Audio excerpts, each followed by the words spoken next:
Voces que forman parte de la noticia.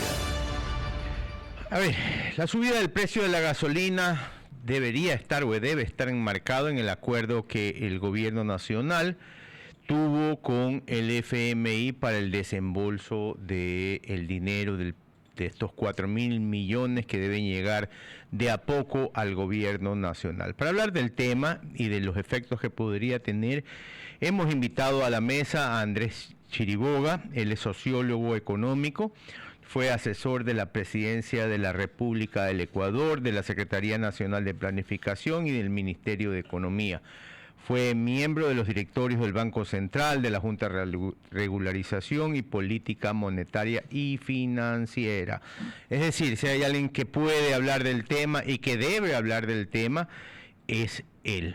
La primera pregunta a Andrés es, Andrés, ¿cómo cree usted que va a afectar una vez que se acaben estos subsidios que el gobierno ha dicho que van a hacer desde el próximo mes? Andrés. Hola, muy buenos días. ¿Cómo le va? Muchas gracias por la invitación. Un saludo a usted y a las personas que le siguen por diferentes medios, por diferentes plataformas. Gracias. Miren, el impacto va a tener dos canales. El uno es formal, ¿no es cierto? Un impacto en la inflación, que además de acuerdo a lo que estima el propio Banco Central, y estas son cifras que les han hecho públicas, no son cifras mías, básicamente va a duplicar la proyección de inflación que tenían para este año. Ellos inicialmente hablaban de una inflación, ¿no es cierto?, para explicarle a la gente, refleja la subida de precios generalizada de un año a otro, de alrededor del 2%, realmente al 4%. En este aumento ya toman en cuenta el impacto que va a tener, y que ya tiene poco a poco, la subida del IVA, que pasó de 12 a 15%. Pero digamos, la idea de ellos que tenían inicialmente a inicios del año, para cuánto iban a subir los precios en general en la economía ecuatoriana, que era un 2% con respecto a los precios del año anterior, tanto por la decisión tomada con el IVA, como por la decisión tomada con respecto a la eliminación de los subsidios y al subsecuente aumento del precio de las gasolinas, va a implicar que la previsión de inflación se va a doblar, básicamente. Entonces, ese es el canal formal, ¿no es cierto? El Banco Central dice, ya tienen que hacerse al dolor, van a subir los precios de las cosas, ¿no es cierto? Más allá de las compensaciones que hay productos que, por ejemplo, en el tema del IVA, que no están grabados con IVA, y además el gobierno lo que dice es la subida del precio del diésel no va a ser ahora, sino va a ser luego de las elecciones. A pesar de ello, el propio Banco Central está ya anunciando que va a haber una subida, digamos, dentro de lo que se espera en términos económicos. Eso es lo formal. Y luego tenemos todos los procesos informales, ¿no es cierto? Con los simples anuncios. Siempre hay algunos vivos y algunas vivas que por ahí aprovechan y especulan con esto, ¿no es cierto? ¿Y qué es lo que pasa además con la especulación de precios? Es que incluso asumiendo si con estas políticas de bandas en algún momento llegan a bajar un poquito los precios de los combustibles, los precios del resto de cosas no van a bajar. Digamos, lamentablemente, dentro de la informalidad de la propia economía, eso es lo que pasa. Digamos, los precios no se van a ajustar a la baja, siempre se van a ajustar a la alza. Y estas bandas que ha anunciado el gobierno tampoco garantizan efectivamente que haya grandes descensos. Ellos están haciendo algunas estimaciones donde quieren mostrar que es posible que con algunos supuestos bajen en algún momento los precios de los combustibles, pero las bandas siempre favorecen un ajuste al alza.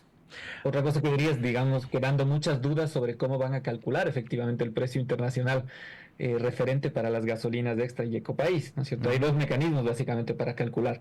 Uno es agarrar el precio más alto de la gasolina, ¿no es cierto? Que sería terrible, y el otro es agarrar el precio promedio. Entonces son cosas que no, digamos que no han quedado claras al momento en que el Ecuador pasa de ser un país con subsidio a este tipo de gasolinas a pasar a ser un país sin subsidio. Es lo que les puedo decir de momento. Andrés, ¿era necesario sincerarse con los subsidios finalmente? Sé que, como dice usted, es un dolor de cabeza, pero ¿ya era tiempo de que nos pudiéramos sincerar como país de estos subsidios? Guillermo, esa pregunta no se puede resolver, no se puede responder sin tener en cuenta el contexto y la capacidad adquisitiva de las personas. Personalmente pienso que en algún momento hay que entrar en una racionalización de los subsidios para que no beneficien a los más ricos, etcétera, ¿no es cierto? Vean ustedes, por ejemplo, Colombia también está tomando unas decisiones con respecto al uso de combustibles por las grandes empresas. Pero el contexto es importante porque cuando se toman estas decisiones, ¿no es cierto?, de focalizar, de cambiar el esquema de subsidios, una condición primordial que tiene que tener en cuenta el gobierno es cuál es la situación de las personas que van a ser más afectadas, ¿no es cierto? Entonces, ¿cómo está la economía de los hogares? ¿Cómo está la economía de los más pobres? Y el Ecuador está en un momento donde aquí no necesito ni siquiera presentarles estadísticas. La gente me va a decir, nosotros estamos en una situación bien complicada. No hay trabajo, si hay trabajo precario. Además, ya nos subieron el costo de muchos productos por la subida del IVA y existen impactos económicos de una tragedia que estamos viviendo en el Ecuador, que es la crisis de inseguridad. Más allá, Guillermo, queridos amigas, amigos que nos escuchan, de la parte realmente de la tragedia humana, incluso habrá personas que nos están escuchando que alguna persona de su familia ha perdido la vida, fruto de la delincuencia, del sicariato. Es la verdadera tragedia humana, también hay una tragedia económica, ¿no es cierto? Las personas que son asaltadas o los negocios que son vacunados tienen un impacto económico en su capacidad adquisitiva, ¿no es cierto? La capacidad que tienen los negocios y las mismas personas de comprar alimentos, de pagar transporte, de pagar al restaurante si es que van al restaurante. Entonces, si esa situación no es la más adecuada, el shock que genera el retiro brutal de un subsidio no llega en el momento más adecuado. Resumen. Es importante evaluar este tipo de subsidios, por supuesto tienen un impacto, por supuesto se pueden mejorar, pero la situación en la que se encuentra la vida y la capacidad adquisitiva de las personas, los hogares y las empresas ecuatorianas, no es el momento para tomar este tipo de decisión. Una decisión que además, Guillermo, es importante decirlo, está vinculada básicamente a aumentar la probabilidad de repago de la deuda con el Fondo Monetario Internacional. En el acuerdo con el fondo dice básicamente eso. ¿Cierto? La deuda que le estamos poniendo al Ecuador ahorita, 4.000 millones de dólares, no tiene alta probabilidad de pago. Esto les invito a que revisen. Hay una parte que se llama el análisis de sostenibilidad de la deuda, el DSA son las siglas. Andrés, en ese sentido... Es probable que no paguen la deuda, por lo tanto, tienen que tomar algunas acciones como recaudar más IVA, que eso ya han hecho, y además desmontar los subsidios y otras acciones para que el gobierno tenga plata para pagarnos y aumente la probabilidad de repago. Andrés, Priscila Jacome te saluda. En este sentido, una de las estrategias que ha tomado el gobierno nacional ha sido esta compensación a ciertos grupos, sobre todo de transportes, pero al mismo tiempo es real que el ecuatoriano de a pie va a sentirse beneficiado por este subsidio que se van a dar a estos grupos. Es decir, cuando suba y se haga efectivo el precio real de la gasolina, el ecuatoriano de a pie va a hacerse beneficiario de ese subsidio que va a tener estos grupos de transportistas. Hola Priscila, mucho gusto. Uno, es insuficiente. Dos, requiere muchísimos niveles de control que el Estado no necesariamente está en capacidad de hacer, ¿no es cierto? Hay que garantizar que efectivamente esa tricimoto o ese vehículo efectivamente trasladen eso y no tengan un impacto en el precio. Porque lo que sucede, como les hablaba, ¿no es cierto? Hay un canal formal donde ya se reconoce que va a haber inflación, incluso considerando estas compensaciones. Hay un montón de canales informales también, donde el conductor del taxi le va a decir... Muy probablemente suba la tarifa. A mí no me han pagado el subsidio, no me ha llegado, que será, ya saben cómo es del gobierno, y yo lamentablemente le voy a cobrar un precio más alto. ¿Va a haber un policía hace rato para hacer ese tipo de control? No necesariamente. Es bien complicada la capacidad de controlar este tipo de procesos inflacionarios entendibles y también los que son pura especulación.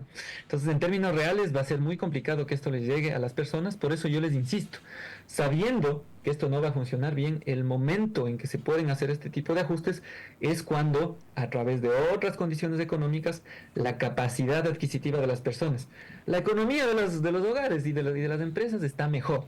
De manera que el rato que te cae este tipo de impacto, tú dices, bueno, subió el precio, pero de todas maneras, ¿cierto? Mi capacidad de tener un trabajo ha aumentado, mi sueldo ha aumentado, la economía de mi familia, de mi hogar y del país está yendo mejor, entonces es coherente que caigan este tipo de Andrés, decisiones. entonces podemos decir... Obviamente no es el contexto que vive el país. Podemos decir que esta medida necesita o debe venir acompañada con un aumento del salario básico unificado. Lo coherente sería primero, ¿no es cierto?, que hayan una serie de medidas que se recupere la economía, que se recuperen las economías de los hogares para sentar las bases para que luego se pueden hacer este tipo de operaciones de índole fiscal, ¿no es cierto? Digamos, la política económica está al revés, está al revés de la razón, ¿no es cierto? Primero se tienen que atacar esos problemas y luego se pueden ir a abordar estos temas de eficiencia, etcétera, de garantizar el repago de deudas antiguas o deudas nuevas. Entonces, lamentablemente el gobierno, con el tutelaje, con las condiciones que le pone el Fondo Monetario Internacional, está haciendo las cosas al revés. Si usted me pregunta, entonces si ahorita nos cogen y nos dan una dádiva o nos aumentan y demás, el daño lamentablemente ya está hecho. Hicieron las cosas al revés. ¿Qué esperanza quedaría si usted me pregunta? Bueno, la Asamblea Nacional está discutiendo la constitucionalidad de este acuerdo.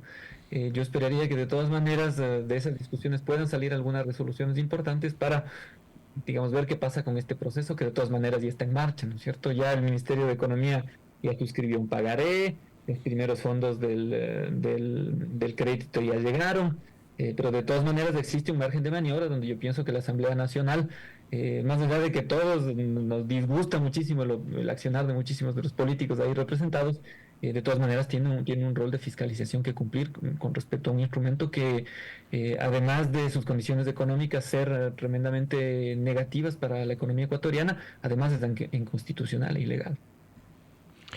Ha sido Andrés Chiriboga un experto en economía. Andrés, quiero agradecerle por su tiempo y espero contar con su valioso aporte más adelante. Encantado, Guillermo. Muchísimas gracias por el espacio y por su interés en el tema que, más allá de la macroeconomía y de la deuda y de las finanzas públicas, tiene impactos en el día a día de los hogares, de las empresas y de las personas. Correcto. Ya veremos cuando finalmente, como ha dicho el viceministro Torres, el próximo mes ya esto se implemente.